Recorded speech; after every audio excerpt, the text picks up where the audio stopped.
Continuamos con la tercera parte de la idolatría.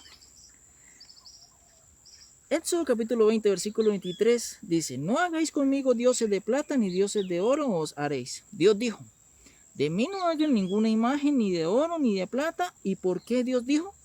Porque era insensato, incorrecto y necio hacer una imagen que lo representara a él, porque hay un imposible, como mismo Jesús dijo en Juan capítulo 1, versículo 18. A Dios nadie le ha visto jamás. En el libro de Deuteronomio, capítulo 4, versículo 15, dice: Guardad, pues, mucho vuestras almas, pues ninguna figura visteis el día que Jehová habló con vosotros de en medio del fuego. Por eso es necio e irracional representar a Dios, porque nadie le ha visto jamás. Nadie ha visto a Dios, porque en la representación bíblica a Dios se le representa como un anciano de días, lo cual dice el libro de Daniel capítulo 7 versículo 22. Hasta que vino el anciano de días y se dio el juicio a los santos del Altísimo, y llegó el tiempo a los santos, recibieron el reino. La eternidad de Dios es absoluta, porque Dios no tiene y no le afecta el tiempo. Dios es el creador del tiempo. En cambio nosotros tenemos pasado y tenemos un futuro, porque somos mortales. En cuanto a Dios, resulta que Dios no tiene pasado y ni tiene futuro. Dios solamente tiene presente. Para que alguien tenga eternidad absoluta quiere decir que no tuvo pasado, porque si lo tuviera, le contarían el tiempo. Que no tiene futuro, porque si tuviese futuro, se le va a contar el tiempo. Quien vive en una eternidad constante es aquel quien vive en un presente absoluto. ¿Y quien vive en un presente absoluto? Ese es Jehová, nuestro Dios. El Salmo 90, versículo 2, dice: Porque antes de que naciesen los montes y formasen la tierra y el mundo, desde el siglo y hasta el siglo, tú eres Dios. Por eso Dios es eterno en sentido absoluto. Esto quiere decir de que a Dios no le pasa lo que me pasará a mí en 10 años. El tiempo y Dios vive fuera del tiempo. ¿Sí? ¿Por qué? Porque ¿qué me pasará a mí en 10 años? Seré más viejo. En cambio, Dios no tiene ese problema, porque Dios creó el tiempo y Dios vive fuera del tiempo. Nosotros vivimos en el tiempo, por eso envejecemos. Nos salen arrugas, el cabello se nos pone blanco, porque nosotros no tenemos un presente absoluto y Dios sí. ¿Por qué a Dios se le representa como el anciano de días? Si Dios no envejece, sería la pregunta. ¿Por qué se le representa de esa manera simbólicamente? A Dios no se le representa como un anciano que ha vivido muchos días, sino lo es para exaltar sus atributos. ¿Cuáles atributos puede tener un anciano? Conocimiento, inteligencia y experiencia. En el libro de Job, capítulo 12, versículo 12, dice: En los ancianos está la ciencia y en larga edad la inteligencia. Se cree que un anciano es sabio porque ha vivido mucho, y ese alguien que tiene experiencia y sabiduría en sentido absoluto, ese es Dios. ¿Quién conoce a su creación mejor que Dios? Ninguno, solo Dios. ¿Por qué se le representa a Dios como un anciano?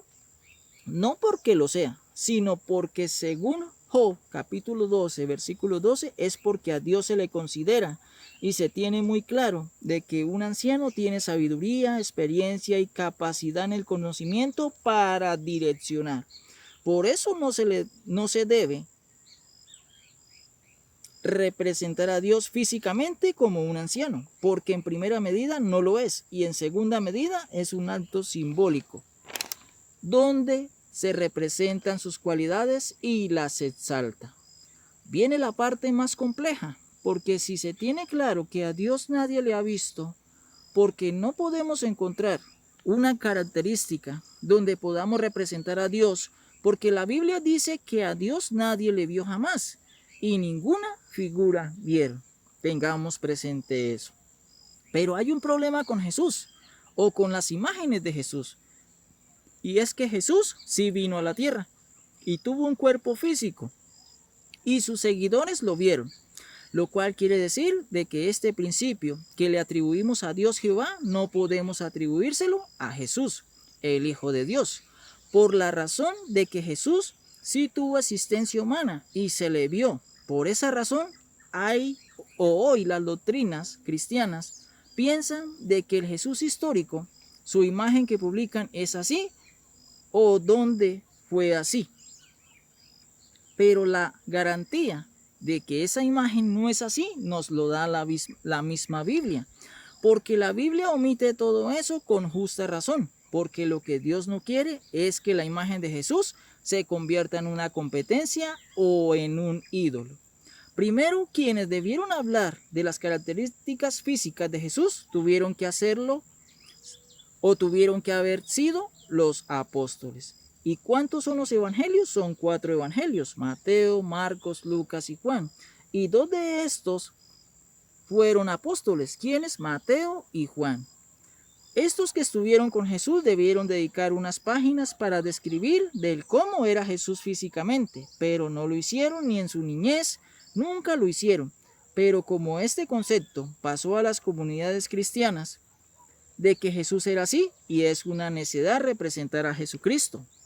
El Salmo 42, versículo 2 dice: eres el más hermoso de los hijos de los hombres. ¿Cómo se concibe la belleza de Jesús? Si los escritores no dijeron nada, bien, pues en una belleza idealizada. Y tenemos el estándar de unos ojos más lindos. ¿Y cuáles son los ojos más lindos? Serían los ojos azules. Entonces, ¿qué hicieron? Le colocaron a Jesús ojos azules. ¿Cómo era el cabello de Jesús? Como es idealizado, le colocaron rubio por ser hermoso. Entonces Jesús, su cabello sería rubio. Siempre en las imágenes de Jesús se le ven sus pectorales bien marcados, porque el ideal es que el hombre sea atlético.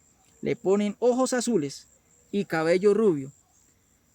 Sería un hombre hermoso, y como último, en su apariencia le dan un toque femenino. Pero esto no lo sacaron de la Biblia, esto lo idealizaron los artistas del Renacimiento como Leonardo da Vinci, el cual hizo un cuadro con el retrato de Jesús, el cual dice Salvatori del mundo, es decir, el Salvador del mundo. Ahí lo tienes, ojos claros, cabello rubio, atlético y mirada delicada. Ahora, ¿acaso dice la Biblia cómo era Jesús físicamente? Y la respuesta es que físicamente no lo dice. Y por eso no se deben tener esas imágenes, aunque la palabra de Dios diga que era el más hermoso de todos los hombres, pero no sabemos cómo era físicamente.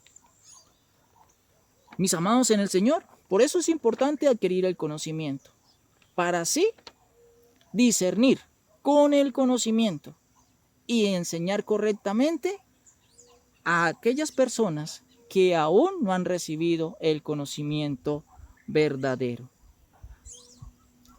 En el próximo video hablaremos de la última parte de la idolatría. Lámpara es a mis pies tu palabra y lumbrera a mi camino. Dios nos bendiga.